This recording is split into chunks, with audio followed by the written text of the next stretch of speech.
تو بات آ جاتی ہے محبت اور انتقام کے بیچ ایک آخری انتخاب کی۔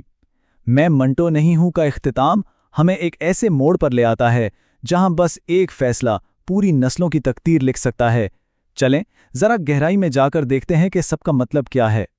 کہانی کا سارا نچوڑ آپ دیکھیں اس ایک جملے میں چھپا ہے، میں نے بدلے کو محبت پر قربان کر دیا۔ یہ صرف ایک بیان نہیں ہے، یہ تو دہائیوں پرانی دشمنی کے خاتمے کا اعلان ہے، ایک ایسا انتخاب جو سب کچھ بدل کر رکھ دے گا۔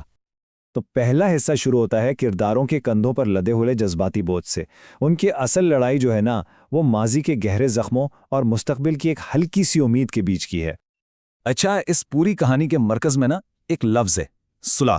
لیکن یہاں یہ صرف ایک لفظ نہیں ہے، یہ ایک ناممکن سا خواب لگتا ہے۔ سوچنے کی بات ہے، سالوں کی نفرت، خون خرابی کے بعد کیا امن واقعی میں ممکن ہے؟ یہی تو وہ سوال ہے جس پر سب کچھ داؤ پر لگا ہوا ہے۔ اور یہی وہ دراہا ہے جس نے ان خاندانوں کو باندھ رکھا ہے۔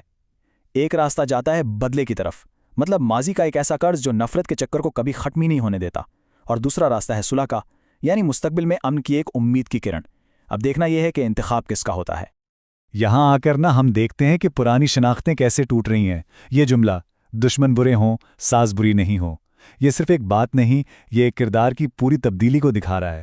یہ اس بات کا ثبوت ہے کہ محبت پرانے سے پرانے زخموں کو بھی بھرنے کی طاقت رکھتی ہے۔ اب کہانی دوسرے حصے میں داخل ہوتی ہے، جہاں شادی کی تقریب کوئی جشن کا موقع نہیں بلکہ ایک تصادم کا میدان بننے والی ہے۔ یہ وہ لمحہ ہے جہاں تمام کرداروں کی قسمتیں ایک دوسرے سے ٹکرائیں گی۔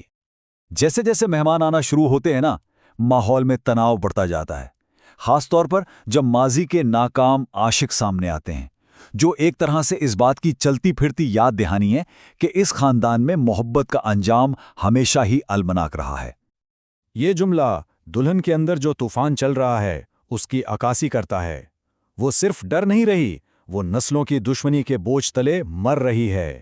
یہ اس لمحے کا احساس ہے جب اس کی خوشی یا بربادی کا فیصلہ ہونے والا ہے۔ اور یہاں آ کر ڈرامہ اپنے عروج پر پہنچ جاتا ہے، نکاح کی تقریب کو روک دیا جاتا ہے، اور ایک ایسا لمحہ آتا ہے جہاں حتمی فیصلہ کرنا ہی پڑتا ہے، اب کوئی اور راستہ نہیں بچا۔ اور پھر تصادم شروع ہو جاتا ہے، نکاح روک دیا جاتا ہے، پرانے زخم پھر سے ہرے ہو جاتے ہیں، اور ہر کردار کو یہ انتخاب کرنا پڑتا ہے کہ وہ کس کے ساتھ کھڑا ہے۔ اب یہ کوئی خیالی جنگ نہیں رہی، یہ ایک حقیقی میدان جنگ بن چکا ہے۔ لیکن امن کی ان تمام کوششوں کے بیچ انتقام کی آواز اب بھی گونج رہی ہے۔ یہ جملہ ماضی کے اس بھوت کی طرح ہے جو یہ یاد دلاتا رہتا ہے کہ بدلے کی آگ اتنی آسانی سے نہیں بجھنے والی۔ اور اب ہم آخری حصے کی طرف بڑھتے ہیں۔ یہ کہانی کا وہ موڑ ہے جہاں کئی دہائیوں سے جاری دشمنی کا آخرکار خاتمہ ہوتا ہے۔ یہ ایک جملہ اس پورے تنازع کی گہرائی کو بتا دیتا ہے کہ یہ کوئی ذاتی جھگڑا نہیں، یہ ایک ایسی جنگ ہے جو وراثت میں ملی ہے، جو اس نئی نسل کی عمر سے بھی زیادہ پرانی ہے۔ اور پھر سالوں کی پیچیدگیوں کے بعد ایک فیصلہ کن حکم آتا ہے، ایک سیدھا سادہ لیکن بہت گہرا مطالبہ: لڑائی بند کرو اور صلح کرو۔ یہی وہ الفاظ ہیں جو اس لمبی جنگ کے خاتمے کا اعلان کرتے ہیں۔ 22 سال، ذرا سوچئے اس عادت کے بارے میں۔ یہ صرف ایک نمبر نہیں ہے، یہ اس پورے تنازع کی انسانی قیمت ہے۔ 2 دہائیوں سے زیادہ کا انتظار، درد، قربانیاں، ان سب کا بوجھ آخرکار اب جا کے ختم ہو رہا ہے۔ تو پرانا جھگڑا تو ختم ہو گیا، لیکن اس فیصلے کے بعد کیا ہوتا ہے؟ ایک نیا اور غیر یقینی باب اب شروع ہو رہا ہے۔ یہ متضاد جملہ ہے نا، صورتحال کی بہترین عکاسی کرتا ہے۔ انتقام کا کھیل جو تباہی پر مبنی تھا وہ ختم ہو چکا ہے، لیکن اب تعمیر کا مشکل کھیل شروع ہوتا ہے، ایک نیا مستقبل بنانے کا کھیل جو شاید لڑنے سے بھی کہیں زیادہ مشکل ہے۔ تو پھر آگے کا راستہ کیا ہے؟ یہ کوئی آسان سفر نہیں ہے۔ ان کرداروں کو اب 3 مشکل مرحلوں سے گزرنا ہے۔ پہلا، ماضی کی تلخ حقیقت کو تسلیم کرنا۔ دوسرا، معافی کا ناممکن سا انتخاب کرنا۔ اور آخر میں سب کچھ بھلا کر ایک ساتھ ایک نئی شروعات کرنا۔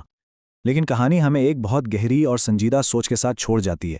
یہ جملہ انسانی معافی سے بھی کہیں آگے کا سوال اٹھاتا ہے، کیا ان کے اعمال کو کائنات کی سب سے بڑی عدالت میں بھی معافی ملے گی؟ اور اسی سوال کے ساتھ ہم اس تجزیے کو ختم کرتے ہیں۔ یہ کہانی ہمیں معافی، انصاف اور تقدیر جیسے موضوعات پر سوچنے پر مجبور کر دیتی ہے کہ جب کوئی انسان معاف کر دے تو کیا وہ واقعی کافی ہوتا ہے؟